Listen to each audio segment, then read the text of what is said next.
নমস্কার বন্ধুরা, আধ্যাত্মিক অরূপ কথায় আপনাদেরকে স্বাগত জানাই। ভোলে বাবার উপবাস তো রাখেন, জানেন কি শ্রাবণ মাসই কেন শিবের মাস বলা হয়? সারা বছর শিব পূজা করা হলেও এই মাসের মহাদেবকে নিষ্ঠা ভরে ও নিয়ম মেনে পুজো করার প্রচলন রয়েছে। এই দিন শিবের ভক্তরা মহাদেবকে পুজো করলে মনের সব ইচ্ছা পূরণ হয় বলে ধারণা। হিন্দু শাস্ত্রের মতে শ্রাবণ মাসের গুরুত্ব রয়েছে অপরিসীম।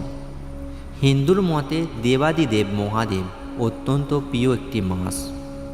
এই মাসেই শিব বিশেষভাবে পূজিত হন।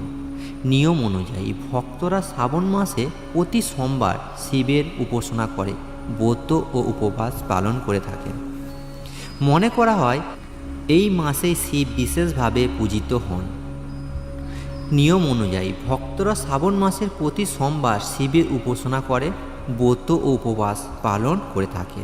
মনে করা হয় এমনটা করলে মহাদেব ভক্তদের ওপর আশীর্বাদ বর্ষিত করেন।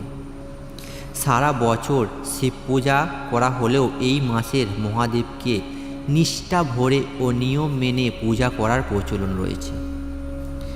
শিবের উপাসনা করার শ্রেষ্ঠ সময় হল প্রদোষকাল।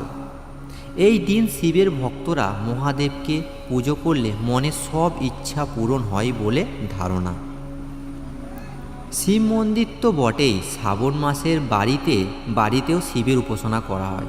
সাধারণত গঙ্গা জল দুধ দিয়ে রুদ্রাভিষেক করে শিবের পুজো করা হয়, আর এটাই সবচেয়ে শ্রেষ্ঠ উপায় হলো মনে করা হয়।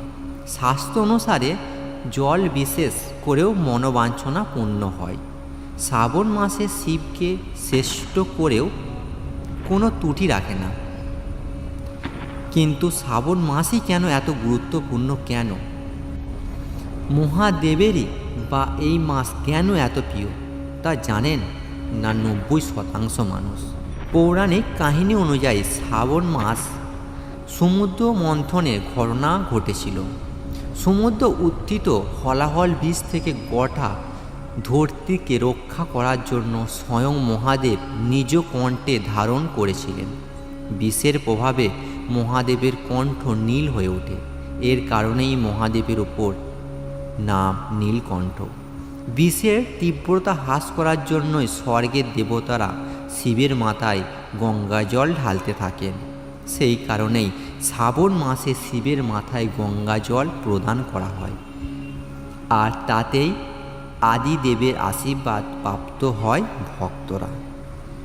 আরেকটি কাহিনীতে উল্লেখ রয়েছে, সীতার দেহত্যাগের পর দেবী পার্বতী রূপে ফিরে একবার জন্ম নেন শিবকে আবার স্বামী রূপে পাওয়ার জন্য। কঠোর তপস্যা করতে থাকেন। দীর্ঘদিন ধরে সাধনা করে শিবকে সন্তুষ্ট করলে পার্বতীকে বিবাহ করতে রাজি হন মহাদেব। আর সেই শুভ মুহূর্ত ঘটে শ্রাবণ মাসেই। শিবরাত্রির দিনেই শিব পার্বতীর পূর্ণ মিলন ঘটেছিল, আর এই কারণে শ্রাবণ মাসে শিবের মাস বলা হয়।